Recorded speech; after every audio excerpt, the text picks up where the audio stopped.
and gentlemen, it's my great pleasure to welcome you to the 27th installment of the renowned Inaugural Lecture Series hosted by the Faculty of Graduate Studies of the University of Moritera. To officially set the stage for today's inaugural lecture, I respectfully invite Professor Lanka to introduce Professor Kithsiri Dissanayake from the Department of Earth Resource Engineering of the Faculty of Engineering, who will be joining with us today as the professor for the day. Very much. And it's a real pleasure for me to introduce Professor Dissanayake today.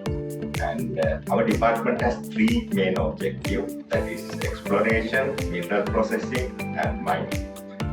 All these areas, Professor Dissanayake do research and do different sort of activities. Professor Dissanayake is a distinguished and dynamic member of the Department of Earth Resources Engineering, renowned for his extensive research. His illustrious career is marked by significant achievements in academia, industry, engagement, and public service with a strong focus on advancing scientific knowledge and technology. As a prolific researcher, Professor Dissanayake has made substantial impacts in mining, mineral processing, and environmental sustainability and geoscience. Particularly, he is interested in doing research in critical metals. His extensive publication record in leading academic journals highlights his commitment to addressing critical issues and pioneering innovation solutions. In various administrative roles, including Director General of the Geological Survey and Mines Bureau and Chairman of several national authorities, Professor Dissanayake has demonstrated exceptional leadership. His leadership has been instrumental in formulating and executing policies related to geological survey, mineral exploration, mining, and sustainable energy. Over to you, sir. Thank you, Professor Lanka, for the nice introduction. Professor Gopura, Dean, Faculty of Graduate Studies, and other faculty members, professors. First of all, I thank you for giving this opportunity to do a small lecture today, considering my experience in the field of mineral processing, mining, as well as geoscience as well, as Professor Lanka said. So I have 12 years industrial experience. I worked in several national organizations. I headed several government organizations as well while I'm working in the university. So therefore, in addition to academic experience, I have industrial experience as well. So today, actually, as correctly said by Professor Lanka, I'm going to discuss about my experience related to mineral processing, especially today. Why I decided to do this lecture is, you know, everybody, we have enough mineral resources in Sri Lanka, but unfortunately, we have not really quantified the available mineral resources, as well as we have not really utilized and do any value addition for the existing mineral resources. We still doing mining activities. Geological Survey and Mines Bureau is the regulating authority, has more than 100 years history, more than that. However, still we have not yet been completed the mineral reserve available in Sri Lanka. So therefore, most of the investors who are planning to invest their money to start any kind of mineral related business or the industry, bit reluctant. And also government policy is also not favorable in some occasions to get the required approvals from various government institutes. According to their policies, it may take about a couple of months. Due to these reasons, many of the foreign investment and investors are reluctant to invest money or invest their capital in Sri Lanka. So today lecture, I hope if somebody is listening to this particular lecture or the presentation, they may have idea about the existing mineral resources of Sri Lanka and what kind of valuation we can make or do. So therefore, today I selected one particular topic. So I'm going to discuss about the potentials of rare earth elements and critical metals in Sri Lanka for advanced industrial application. Right? Many of researchers, including my colleagues in the department, are involved in this area. So I was also fortunate. I must thank Professor Nalin Ratnayake. He got a huge grant to the department related to rare earth element exploration as well as the extraction of rare earth metal. So I also had an opportunity to supervise one of the PhD candidate came under this project, and some of the findings and some of the things I am going to discuss here today belongs to his research. Especially, I must mention Mr. Nivila Dushanta. He is the PhD candidate. He has carried out research on rare earth minerals, especially related to phosphate as well as gem mineral reserves and mineral sand. So I am going to discuss about peanut of that. So I'm not going to discuss entire thing related to that particular research work. So I believe that the knowledge and the experience you will gain after listening to this presentation will be useful for you to think whether you are going to invest some capital for this industry, or what kind of, in addition to that, as academics, sometimes you may get the feeling that we have this much of mineral resources in Sri Lanka, why we have not yet exploited and why we have not concentrated to develop these mineral resources. So, something.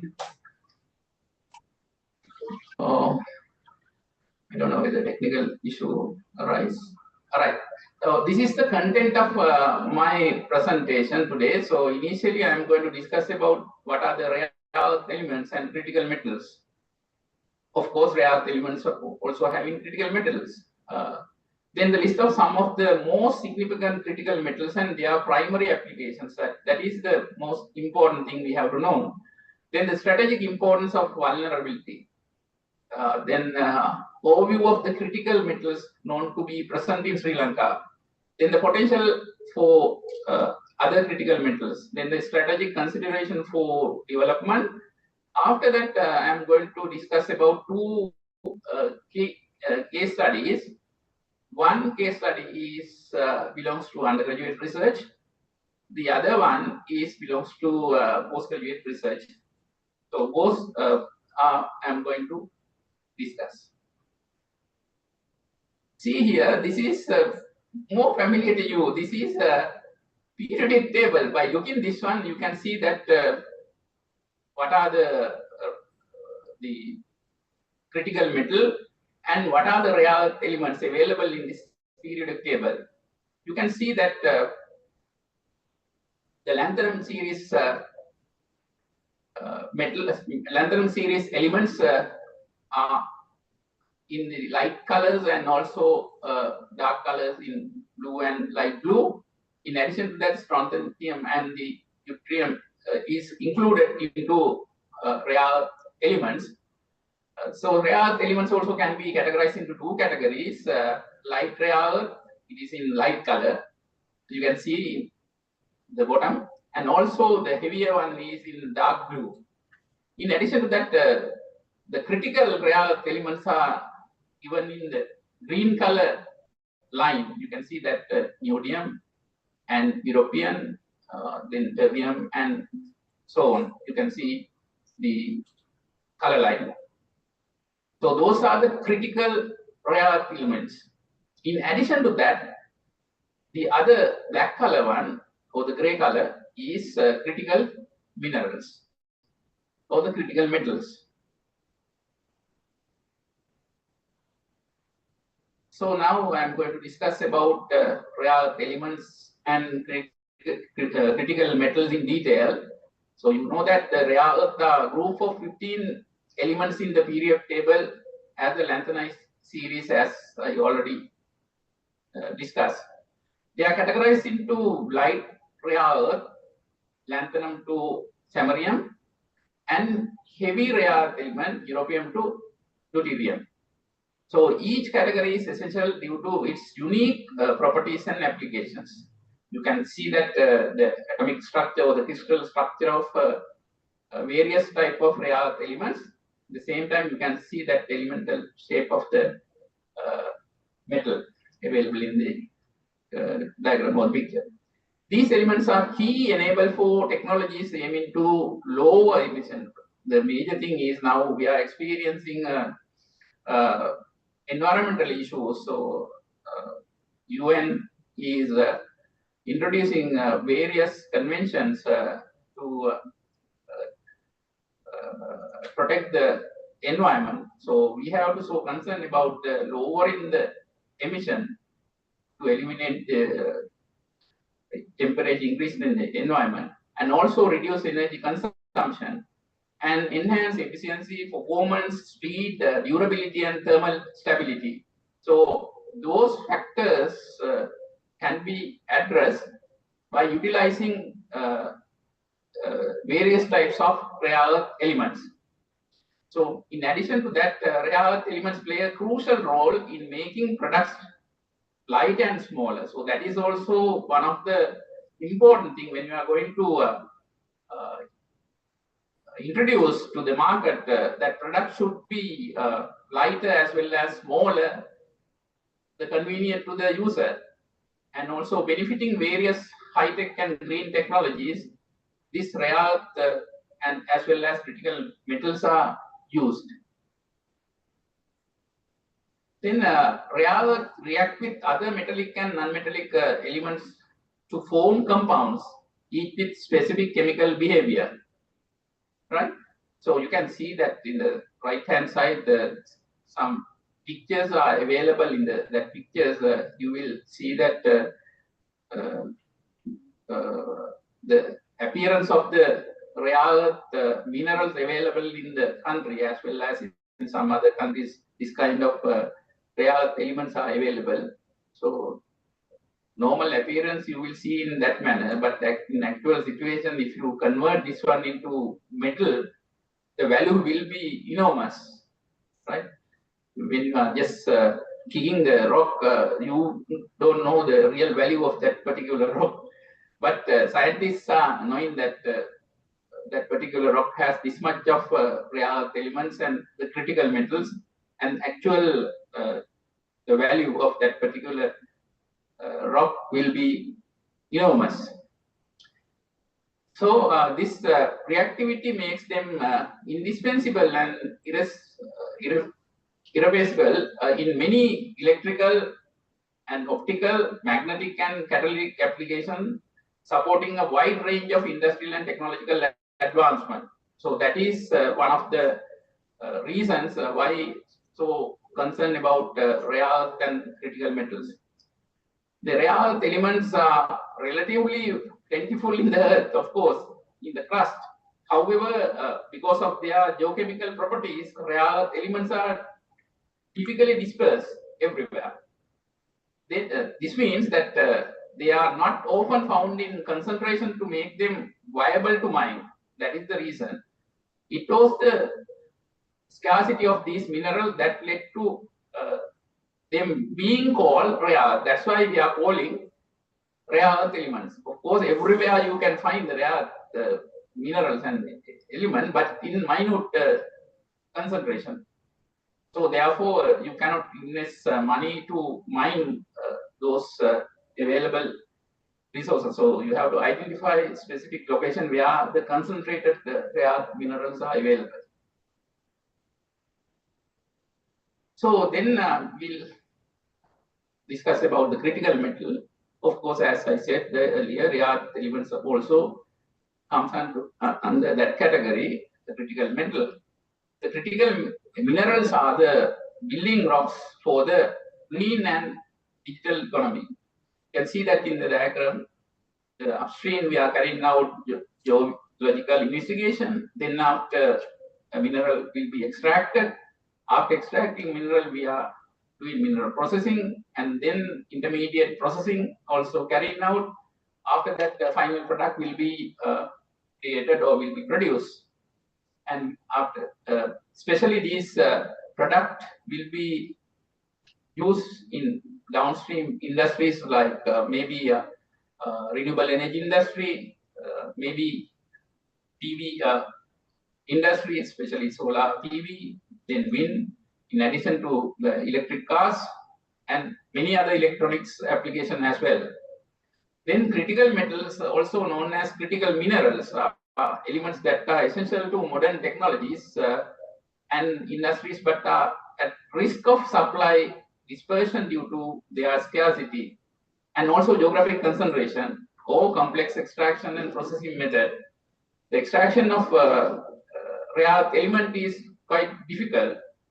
So therefore, you have to have a knowledge in extracting the rare element. In addition to that, the exact methodologies and also the knowledge need to be there. Otherwise, you cannot properly extract these combined minerals to extract the required metal.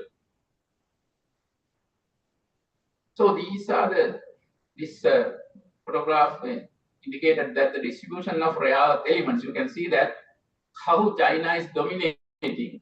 So they have about compared with that metric tons in millions, 44. Then Russia 12 millions. Then Vietnam also close to half of that China, that is 22 million. Those two countries are close together. And Australia also having compared with those two countries, small quantity, 3.4 million. If that country is a large country and the mining country, even though they are having only 3.4 million of rare earth elements. In India, our neighbor, they are having 6.9 million rare earth elements. If you consider about the giant of the globe, the United States, so they are having only 1.4, the 14 million, I think 1.4 metric tons of rare earth elements. And Brazil is having 22 metric tons of rare earth elements. This is the distribution of rare earth elements in the globe. And by considering this diagram, you can see that the giant are the Chinese in the rare earth extraction as well as rare reserve availability in the globe. So by looking this diagram also, you can realize that these are the countries according to largest share of the global supply of critical metals. Of course, China is the giant. If you consider about the USA have only, they are competing only two critical metals or the mineral, beryllium and the helium. But others from antimoney to the lighter rare earth and heavy rare earth, China are the leaders.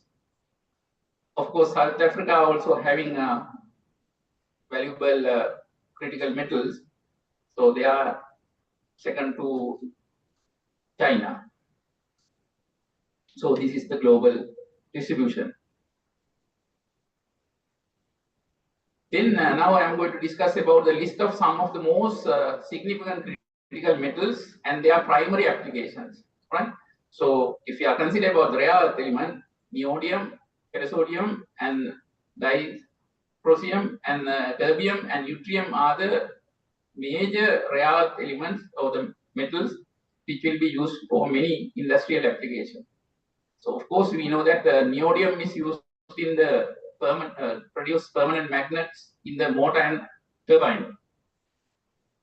Praseodymium is used in high strength alloys engines. So those are the applications of that. Then dysprosium is used in manufacturing of permanent magnet in electric vehicles and wind turbines. And terbium is solid state device, and also it will be used in fuel cell manufacturing process. And yttrium is used in phosphorus in LED display, even in its room, and also you are seeing the presentation through your laptop or the cell phone. So to manufacture that one, yttrium is required rare element or metal. Then if you consider about the another significant metal is the lithium. So you already know what are the applications of lithium. Rechargeable lithium-ion batteries for electric vehicles, portable electronics and energy storage system, also used in glass and ceramic industry as well. Then cobalt, the cobalt used in many industrial applications, especially lithium-ion battery cathodes. Then superalloys for aerospace and catalysts in petroleum refining industry.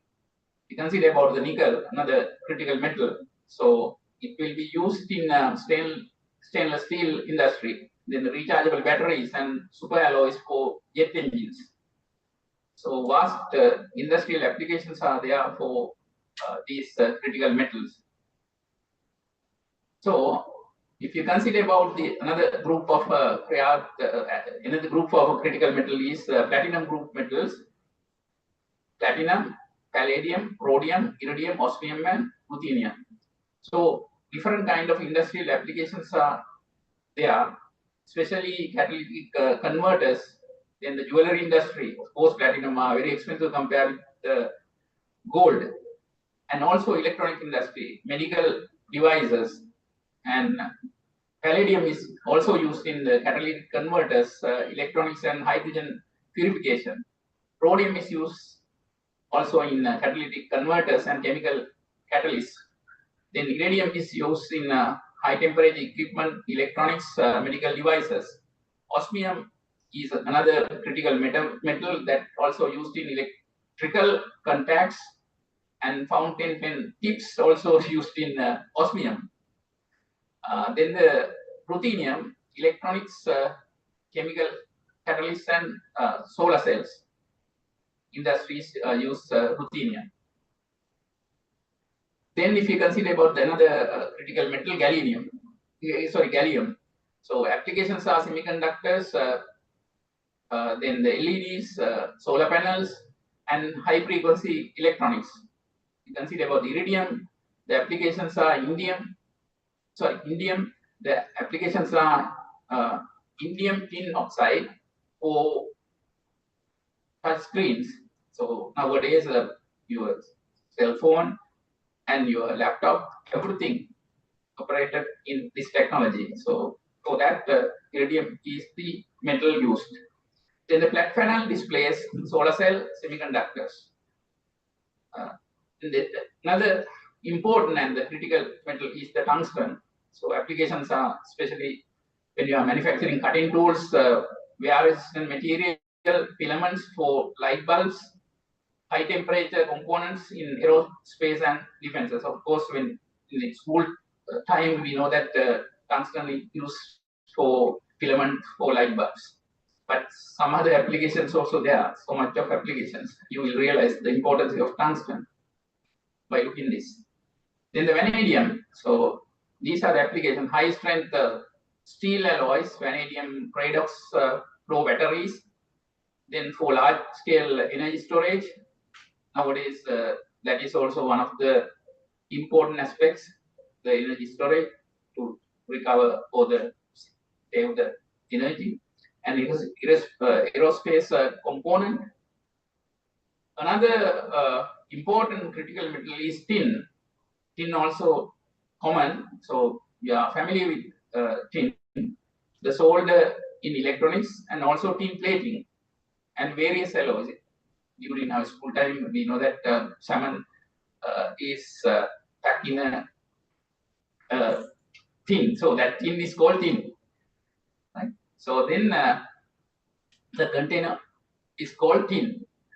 Then antimony, the application now flame retardant, lead acid batteries and semiconductors. In addition to that, another important and critical metal is beryllium.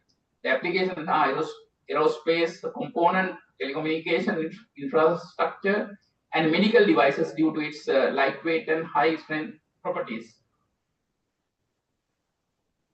Another important critical metal is hafnium. So application is the control rods in the nuclear reactors, especially. Then the high temperature ceramics and aerospace components. Another important critical metal is tantalum. Tantalum mainly used in capacitors in electronics, high strength alloys and medical implants. Then zirconium.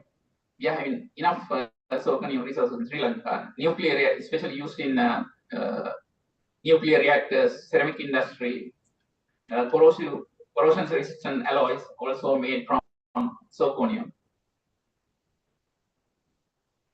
So now we will discuss about the strategic importance and the vulnerability of this critical metal and rare earth elements. One of the risk is the geopolitical risk. Many critical metals are concentrated in a few countries. When I started my presentation, you notice that only few countries are having this rare earth as well as the critical metals. So that is one of the issue. So it leading to potential supply chain vulnerable. Therefore, they can increase the price. And also, if somebody is competing their industry, then or the new industry is established and produce one kind of electronic device, then if they do not have supply continuously, then their industry cannot be sustained. So that will be one of the problem related to rare earth element supply. Then the technological importance. These metals are indispensable for high-tech applications, including renewable energy, electronics, defense, and medical technologies. The other issue is the environmental and ethical concern. Of course, nowadays we have to show concern.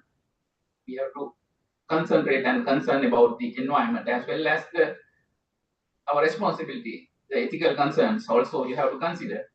The extraction and processing can have significant environmental impact. Waste also generate, and also poisonous effluent also generate. In addition to that, some poisonous gas also generate during the process of extraction of metal.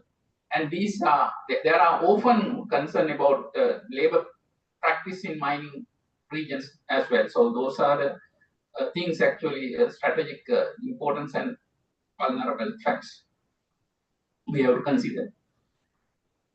Now I am going to discuss about the critical metals known to be present in Sri Lanka. So these are the major minerals and the critical rare earth elements available in Sri Lanka. So if you consider about the monazite, the primary source of rare earth elements such as neodymium, praseodymium, and dysprosium. And monazite is often found in the beach sand and alluvial deposit. If you consider about the ilmenite, plenty of ilmenite is available in the coast areas, then contains a trace amount of rare earth element and is significant source of titanium. Right? In addition to that, other resources are available. I am going to discuss those rare earth element available resources during my case study. Then the other important mineral is graphite, Sri Lankan vein graphite, known for its high purity and crystalline nature. Sri Lanka graphite is among the best in the world and is crucial for application in batteries, fuel cells, and other high-tech industries. So we can be the market leader because of the purity and the quality of the graphite in the world. Then titanium, ilmenite, and rutile found in mineral sand of east and south coast. These minerals are major source of titanium used in aerospace, medical implant and pigments. Then the zirconium, this is also available in Sri Lanka, also found in mineral sand in Pulmude. Zircon is used in nuclear reactors, ceramics and refractory materials. Then quartz and silica sand, high purity silica is used in glass manufacturing, ceramic industry as a component in solar panels. Metal silicon is used in electronics and semiconductor industry. In addition to that, feldspar used in ceramic and glass production. So these metals are available in Sri Lanka. In addition to that, the potential for other critical metals, lithium also available. So pegmatite deposit, lithium can be found in pegmatite formation which are known to exist in Sri Lanka. So detailed exploration is required to ascertain their commercial viability. That is the major issue. So we have not carried out the comprehensive survey to carry out the resource estimation, available resource in the country. Then the cobalt and nickel, recently one cobalt deposit also found close to Sri Lanka. Then the lateritic soil, lateritic deposit, which could potentially host cobalt and nickel, are present in the country. These metals are critical for battery technologies and stainless steel production.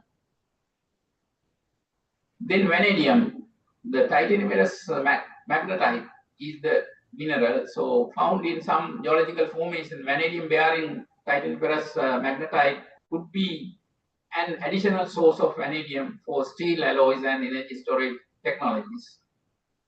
Then other important critical the metal is gallium and indium, byproduct of bauxite processing. Of course, I also confused that whether we have bauxite, but I realized that after searching some literature, we have some sort of bauxite reserves, although not directly mined. Gallium and indium can be extracted by product from bauxite, which is used to produce aluminium.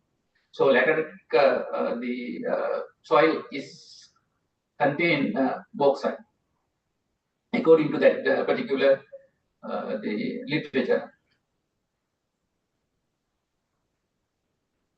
Then the strategic consideration for development.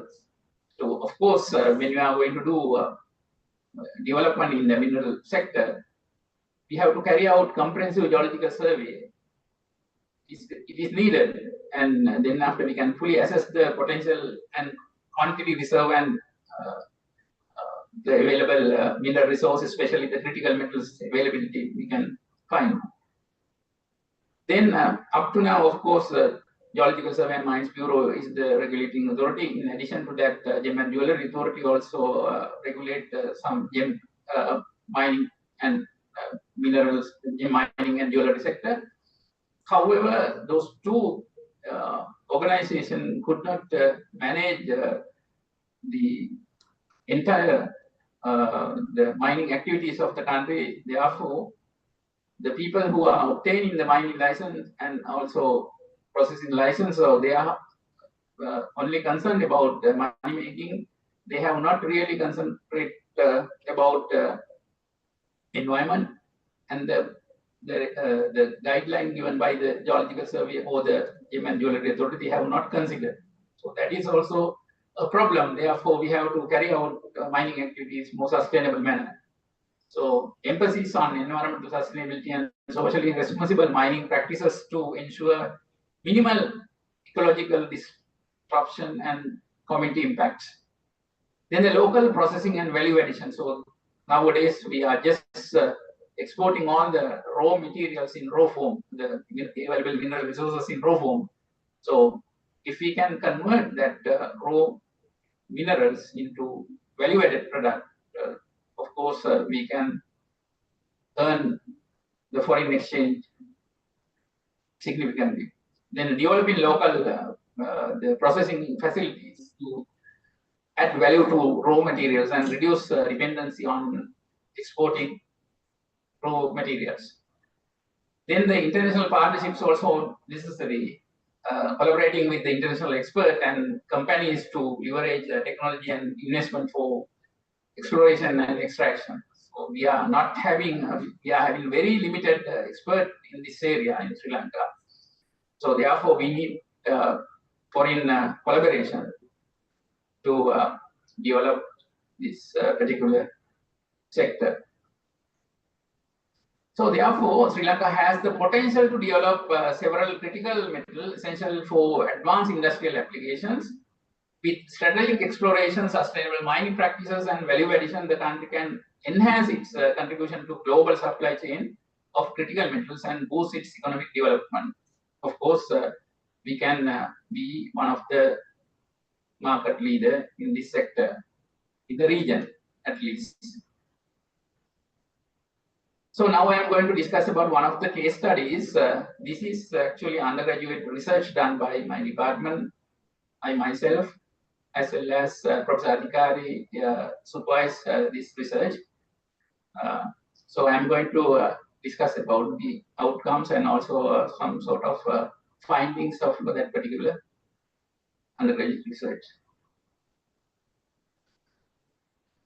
So this research is synthesis of graphene through electrochemical exfoliation of Sri Lankan graphite. So this technique is comparatively easy, and also high quality graphene can be produced in other technologies which we are using to produce graphene. We are using chemicals and we are using different methodologies, then contamination will be quite comparatively high. So this particular technique is more appropriate if you are considering about the high purity graphene. You know that to produce graphene, the raw material will be graphite.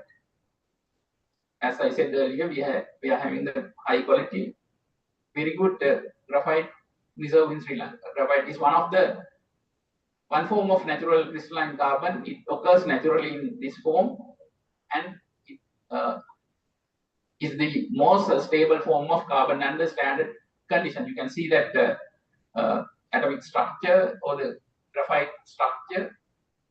You can see that the lateral bonds and also vertical bonds, the van der Waals, and the ionic bonds, covalent bonds in between lateral carbon atoms, and vertically the van der Waals. I will tell you how we are doing this exfoliation process, what kind of technique we are using. Below you can see the different forms of graphite. If you consider about the carbon can be in the form of diamond or graphite or fluorescent and graphene. So those are the types of graphite. Type of carbon. If you consider about the graphite can be in microcrystalline natural graphite or macrocrystalline natural graphite, and also synthetic graphite also available. Then macrocrystalline natural graphite can be categorized into two categories: flake graphite and the lump or the vein graphite. So we are having a high purity vein graphite, which has a high demand in various industrial applications. Now I am going to discuss about characteristic of graphene.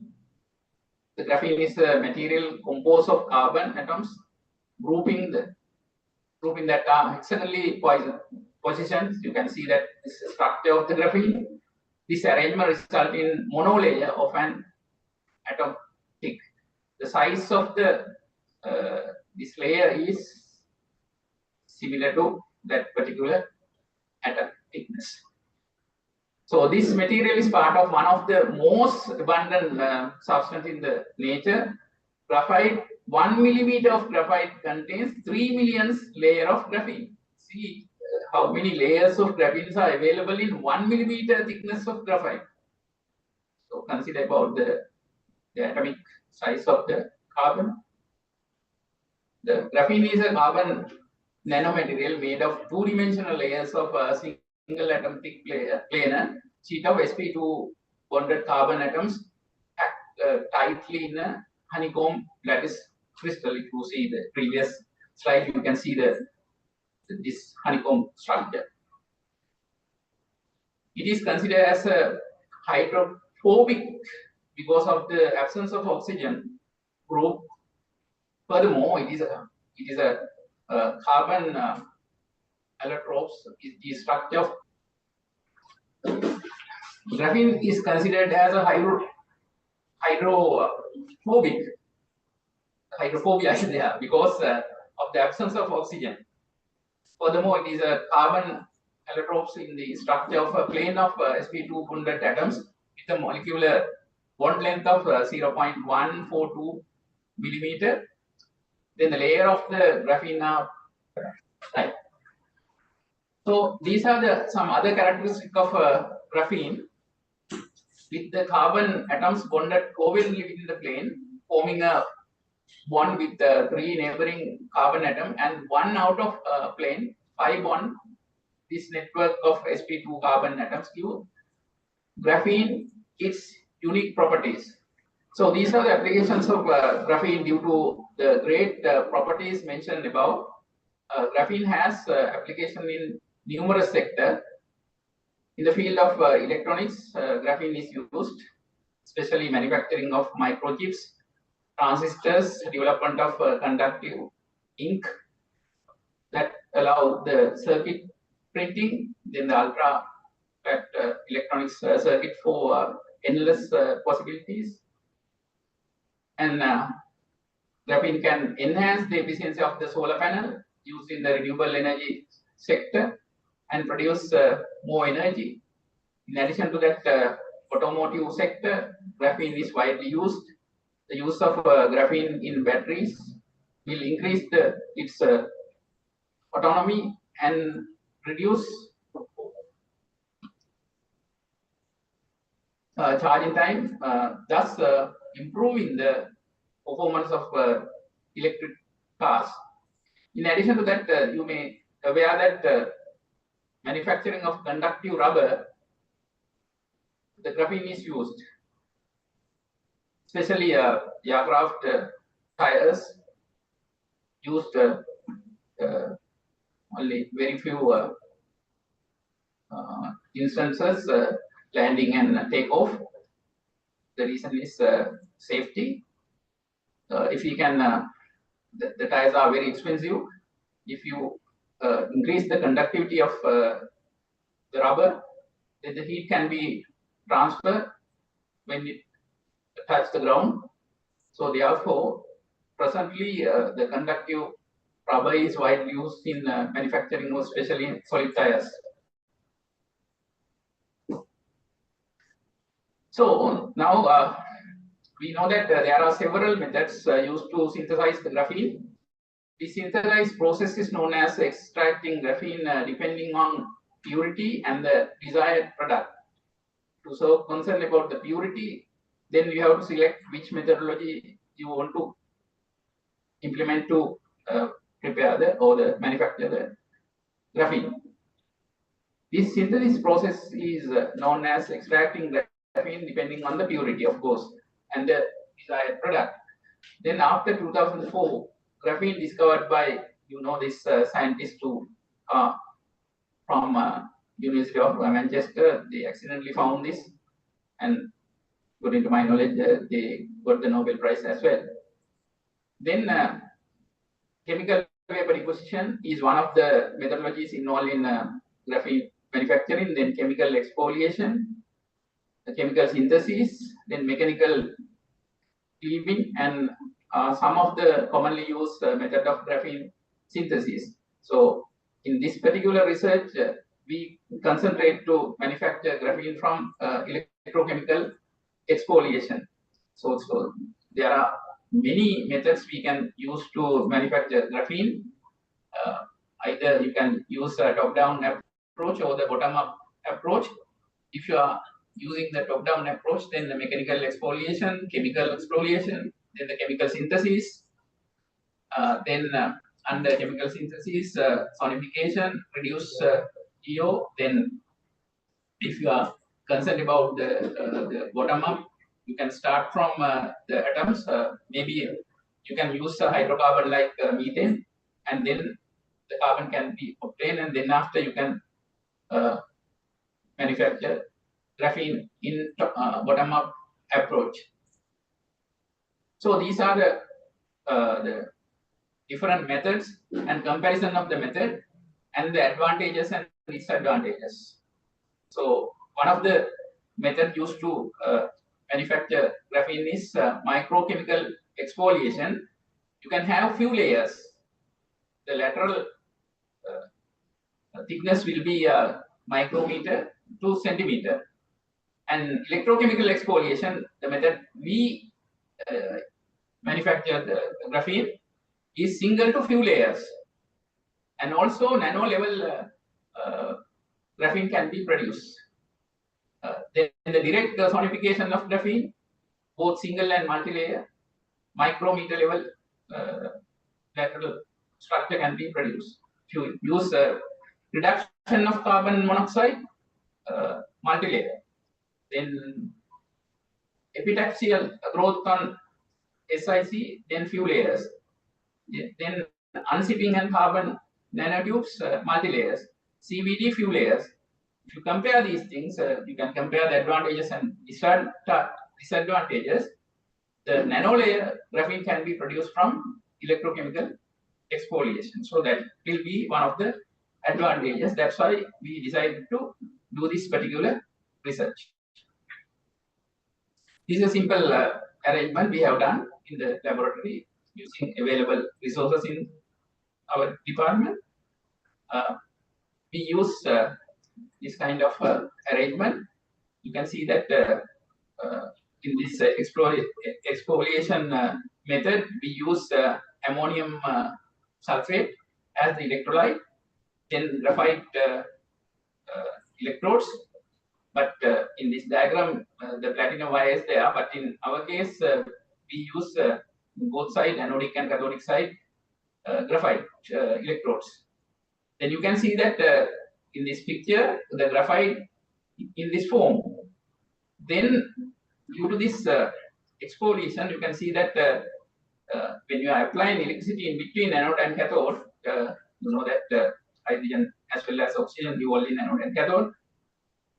Can see that the water molecules, sulfate ions, oxygen molecules, and hydrogen molecules intercalation inside this graphite structure. And because of the pressure created, because as I said you earlier, these ions converted to hydrogen as well as oxygen. The size of the atoms is higher than the lateral height of the bonds in between two carbons layers. Then this one will be exfoliated to different layers. So in this study, pure graphite will be used as anodic material. However, cathodic material will be graphite, copper, stainless steel, or some other suitable material can be used. So the graphite exfoliation done by the electrochemical technique has become simple. By looking this arrangement, you will see that this is very simple and has become a simple but yet high yielding method in recent times for the mass production of graphene in many industries or many countries. So you can see here, this is the graphite structure. Lateral distance between atoms is 0.14 nanometer. This is a covalent bond in between these atoms, and the vertical height is 0.34 nanometer. So it joined with the van der Waals bonds, these carbon atoms. When this H plus ions passing through this one, of course it can pass in through because the size is 0.34. This one particle size is 0.13 nanometer. OH minus also 0.21 nanometer. When it converts to hydrogen and oxygen, the particle size or the atomic size increase. So the molecular size will be increased to more than 0.34 nanometer. Because of that, exfoliation can be happen. The various types of electrolyte materials such as PASS, ammonium sulfate, tetra and butyl ammonium, or any other substance mentioned here can be used. Then the suitable potential will be maintained in between the electrodes in the electrolyte itself during the electrolyte process. In this particular research, we maintain about 5 volts in between anode and cathode. Distance also maintained to 5 centimeter within that range. Then after producing this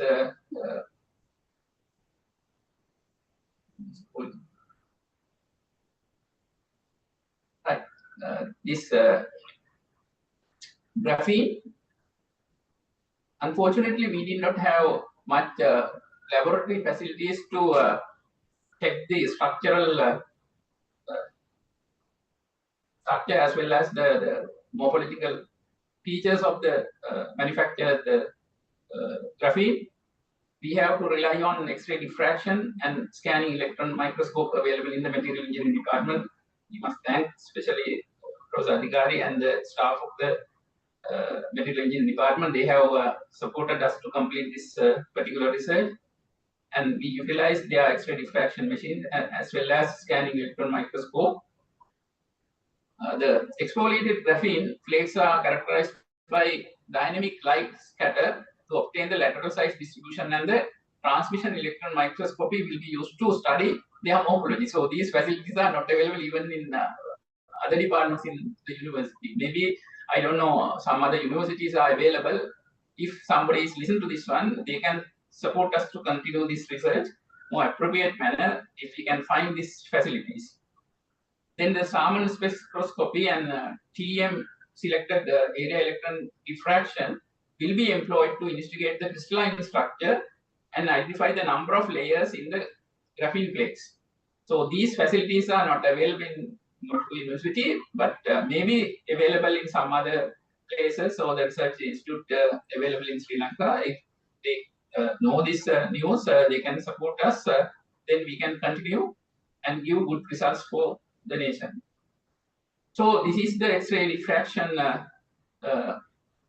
results obtained from SAREF. You can see that one of the peaks, you can notice here, this is identical to graphite as well as graphene. And if you see this SEM image, you can see this graphene. We suspect this is graphene. Graphene form, it is in the layer. By looking this one, you can see that it is in layers. Some layers can be seen. So we believe that we confirm we don't have the facilities, that the problem. Otherwise, we believe that this is graphene. You can see that in addition to that, EDX analysis also carried out. According to this analysis, the carbon percentage is about 98.99, and oxygen available in that sample is 0.92, and silicon, the impurity, 0.08. By looking this one, we can get the idea that the manufactured graphene is not graphene oxide. This is pure graphite. Graphene. So we believe that many the graphene manufacturers are producing graphene oxide, not the graphene. But in this case, we believe that, of course, 99.9% surety is there. This will be graphene. So to reconfirm this one, so we need definitely other facilities to recheck. So the other important thing is, I thought that to establishment of commercial scale electrochemical graphene industrial plant established in Sri Lanka, this much of cost will be incurred. So this is, I don't know, it has not been seen. This is the summary of cost estimate for graphene manufacturing via electrochemical exfoliation. So this is not a very expensive method. Within 1 year period, we can recover the investment. So you can see here the initial investment cost is electrochemical exfoliation equipment will be cost about 200,000 to 500,000 US. Then the laboratory setup will be 100,000 to 200,000. Then the auxiliary equipment and installation will within the range of 50 to 100,000 US. Then the raw material, graphite and electrolytes within the range of 50 to 100,000. This is for annual requirement. Then the utilities and miscellaneous may be 30 to 50,000 US. Then the total initial investment will be 430 to 950.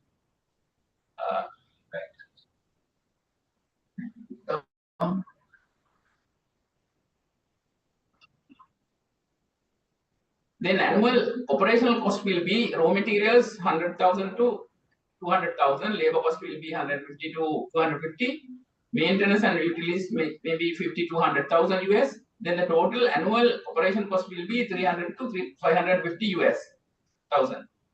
Then the production capacity and cost per kilogram calculated, the capacity, the graphene yield is about 1 kilogram per day. This is this particular plant can produce 1 kilogram of graphene per day. Then annual production will be 300 kilograms. We consider about only 3 days operational days. 300 operational days. Then the cost per kilogram will be within the range of 2,433 to 5,000 US. Then the cost per kilograms subsequent year, the first year is that much. Then the subsequent year, 100,000, sorry, 1,000 to 1,833. Then the revenue and the recovery period will be less than 1 year. So then this is one of the good opportunities, I believe. Professor Ajit also here. I don't know, you can convince some political authority or the other relevant people or the decision makers in the country. If we invest some money for this area, we can be the market leader as well as we can produce high quality graphene in Sri Lanka and also export to the required country.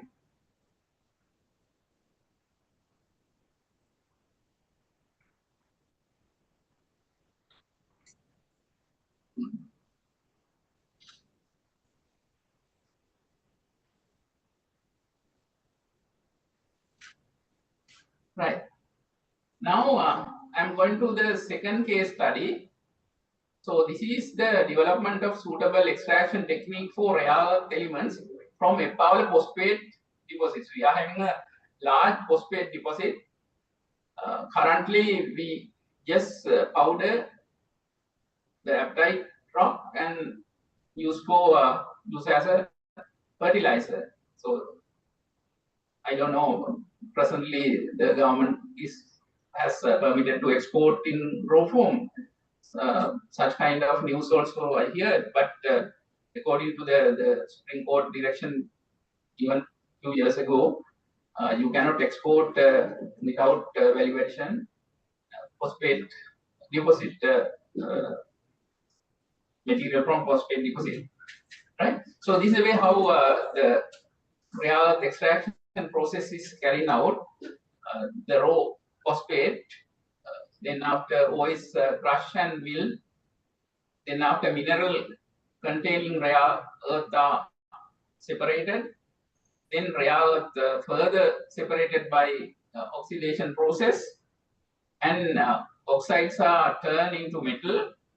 Then metals are combined to create alloys, and finally you can use this metal for rare earth alloys used in hundreds of high-tech and green energy application, maybe in renewable energy development, as well as electric vehicles, maybe cell phone and other electronics applications. We know that in the topic of climate change mitigation, renewable energy and electric mobility play a key role to reduce greenhouse gas emission in energy sector. right? If you see this diagram, so you can see that what are the applications of the renewable, what are the application of rare earth elements in different industrial applications. We already seen periodic table, so I'm not going to elaborate it again. So these are the other applications of different kind of rare earth elements. So thousands of applications are there. So I'm not going to repeat it, already discussed. So the reserve and global production of rare earth elements are presented in terms of rare earth oxides. You can see that total production is about 120,000. China, out of that, 44,000. Brazil, 22. Vietnam also 22,000. And India, 6,900, and so on. Among them, China has 37% of the global rare earth reserve, according to the US Geological Survey 2020 report. Then China has become the dominant and the monopolistic rare earth supply of the world, producing more than 80% of the downstream rare earth product to the global market. So China is the market leader. They are having the monopoly in the rare earth business. So you can see here, this is the projected total rare earth demand growth from 2010 to 2035. It drastically increasing. In the left-hand side, the graph. Then you can see that mine production of rare earth oxide 1985 to 2020 in the middle, and global distribution of rare earth deposits also indicated in the right side diagram. So these are the impending challenges in current rare earth industry. Maintaining a reliable and steady rare earth supply for application in the future is challenging, particularly depending on the primary rare earth production from the limited resources in the world, and rare earth element supply uncertain due to the Chinese monopoly in the rare earth industry, make the global rare earth supply vulnerable to satisfy the ever-increasing global demand in the future. So therefore, if some country is having close tie with China, they can carry out, maybe they can develop the downstream industrial applications utilizing the continuous rare earth element supply. So therefore, we also having the opportunity to compete with. Of course, we cannot compete with China, but at least part of that world market requirement can be supplied from available rare earth resources.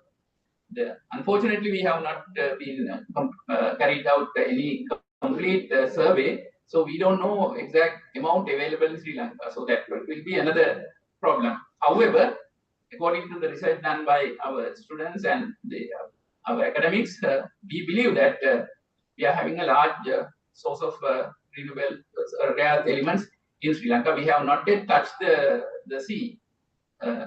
Considering the coastal area and the central part of the country and the land area, we believe that huge amount of the rare earth elements are available in Sri Lanka. This is the geological formation. Actually, this particular research has been done research in 3 areas. Of course, you can see that if you see this, the distribution of potential rare earth resources in Sri Lanka, you can see that Mysore limestone is available in the northern part of the country. Then the Highland complex, Vandi complex, Vijayan complex, Arugannava complex. You can see that in the Vijayan complex, total rare earth availability within the range of 10,640 to 33,11 milligram per kilogram. If you take kilogram of soil or the rock available in that area, this much of the rare earth elements are available in the Vandi area. Again, you can see another area, that is Eppavala. phosphate deposit is located here. The composition of the rare earth elements available in this phosphate rock is 2,676 to 6,486. Similarly, he has done another sample analysis in the Bhagavatta area. In that area, gem bearing layer after washing, we wasted that one. In that particular waste, he identified that 12,786.252, sorry, 12,786 to 25,766 milligram per kilogram. That is a huge amount, right? So the geological setting in Sri Lanka implies the presence of probable unexplored rare earth elements. So potential primary rare earth resources are apatite in carbonate, then the granitic and senitic pegmatites, then the granitic rocks, hydrothermal veins are the primary sources. The potential secondary sources are mineral sand, clay deposit, lateritic deposit, gem-bearing sediments, then offshore resources. However, no attempt has been made to date to recover rare earth element from the local resources in Sri Lanka. So that is the pathetic situation. So we are having a resource, we don't know the quantity. So quantification is needed to explore the available rare resources and compete with the developed countries. So main objective of this research is develop suitable rare earth elements extraction technique to implement them in industrial scale in Sri Lanka. The specific objectives are the assessing rare earth element potential in Inaugural phosphate deposit and lake sediment around the Inaugural phosphate deposit, then recovering rare earth elements from the component at the Inaugural phosphate deposit and lake sediment by developing hydrometallurgical process based in either leaching method, solvent extraction, or precipitation method can be employed, and assessing the possibility of using developed techniques to extract rare earth element from other sources such as mineral sand as well as gem mining waste. So if you consider about the Inaugural phosphate deposit, is only economical phosphate deposit in Sri Lanka. The reserve estimation is about, I think, 60 million metric tons. Rare earth oxide grade only produce phosphate fertilizer. Then the Inaugural phosphate and higher Inaugural phosphate and Inaugural phosphate which have low solubility. Now they are producing in two types of rock phosphate as fertilizer. The required sustainable process to recover rare earth element available in the Inaugural phosphate deposit while producing phosphate fertilizer. Otherwise, we just discard valuable resources. So that's why this particular research has been carried out.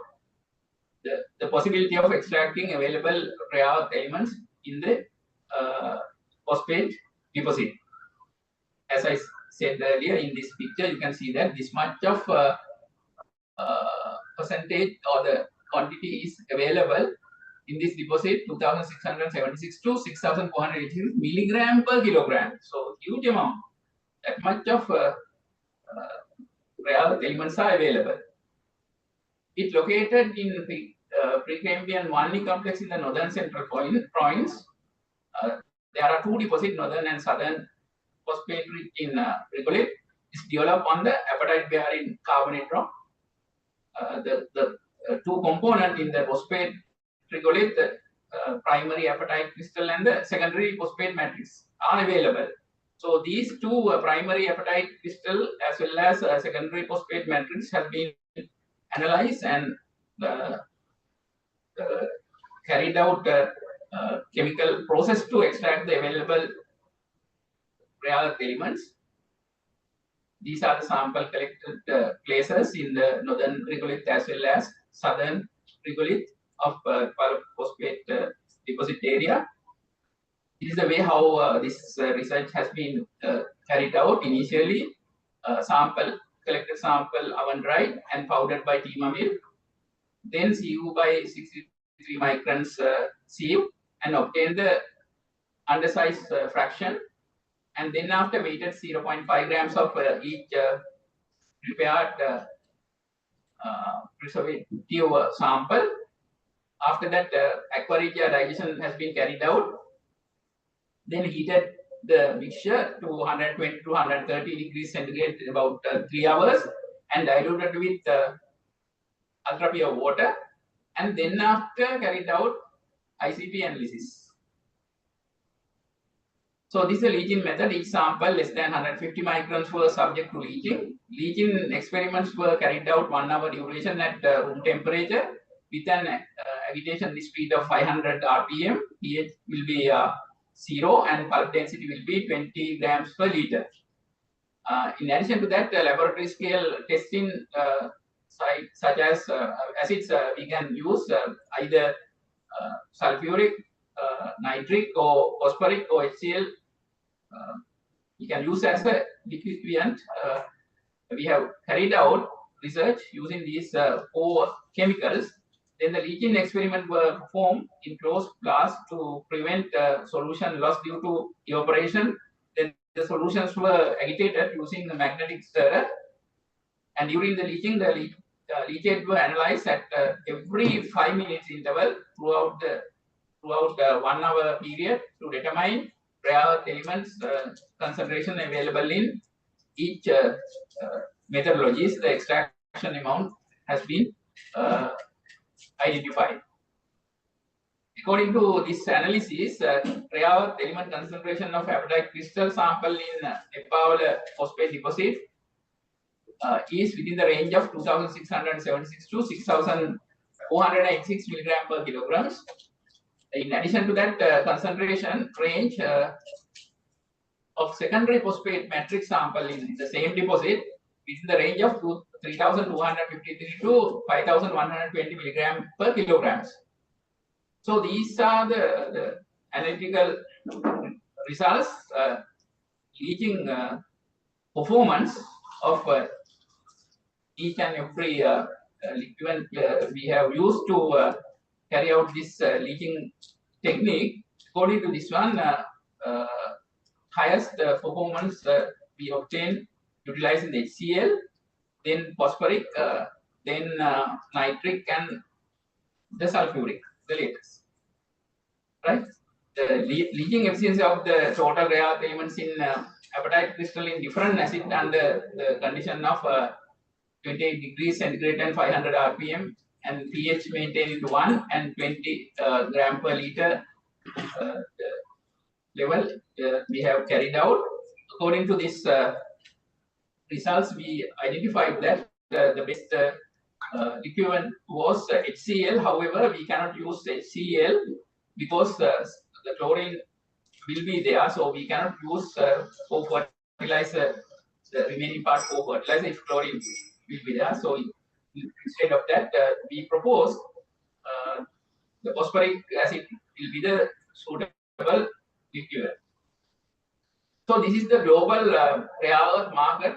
You can see that according to the trend in 2033, 32, 33,464.1 million US dollar market is there. So if you consider about our reserve, so the resource already found is only limited to this power phosphate. This much of the rare elements are available. Total light rare oxide is available about 0.43% of the weight, and the higher rare elements 0.06. According to this, the available rare elements in this particular deposit, considering the entire deposit, we believe that neodymium, UTB, and PR oxides are present. 1 ton is according to the Shanghai metal market price in 2022. This research has been done in 2022. According to that, this much of prices you can obtain if you can extract the available rare earth elements in the power phosphate deposit, this much of tonnages in each element can be extracted. And if you convert into monetary terms, US dollars, 12 billion 655,453, more than that. This much of money can be recovered. 12,655 millions US dollar. That means 12 billion points. So therefore, we have a good reserve or the resource. So if we are correctly utilize that one, we can address the present economic crisis, or we can support to some level. This is only one single area. If you consider about the entire country, so large amount of rare elements are available. Research are still going on. If we can continue this research, then we can extract relevant rare elements used for industrial applications. The conclusion of this research is rare element content in Inaugural phosphate deposit was within the range of 2,676 to 6,186 milligram per kilogram. For apatite crystal, it is within the range of 3,253 to 5,120 milligram per kilogram for secondary phosphate matrix. So all acid leak greater rare elements from crystal than the matrix. In apatite crystal, HCl, then phosphoric, then nitric and sulfuric leach 60%, 56%, 43%, and 36% respectively. But we can enhance this one varying the different parameters in the leaching process. The research is still going on. Despite being strong acid, nitric or sulfuric showed low leaching efficiencies due to precipitation of C4+ compound and formation of gypsum. Then, although HCl was found to be most efficient exuent, but chloride content in the leachate could limit its application as a phosphate fertilizer. Therefore, the second most efficient phosphoric is recommended as the best liquid to leach the rare elements from phosphate. So, this research need to be continued. We are expecting some research grant or research support to extract the rare metal instead of rare oxide. Fortunately, we got funding to carry out this research from this project. We must thank to the team who involved in this research, especially Professor Dissanayake, Professor Abesinghe, Professor Kithsiri, myself, and other members of the department. These are the references related to this research. Thank you very much. If you have any question, I can answer. Thank you, Professor Kithsiri Dissanayake, for that insightful analysis on the potential of rare earth elements and critical metals in Sri Lanka for advanced industrial applications. Your expertise truly enriched our gathering today. Now, I cordially invite Professor Bandara Abesinghe to present the lecture memento to the esteemed professor of the day. Alongside, I would also like to invite Professor Kithsiri Dissanayake to accept the lecture memento.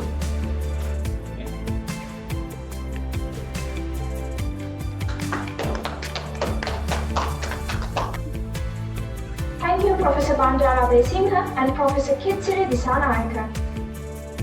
Before we conclude, I'd like to acknowledge the generous sponsors of today's inaugural lecture. Cargill's Private Limited, the event sponsor, Daily FT, the print media sponsor, and the Sri Lankan Scientist, the social media sponsor. With this, we bring the 27th inaugural lecture to a close.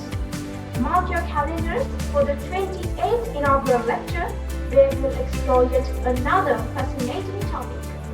Thank you so much for joining us today. Have a great day.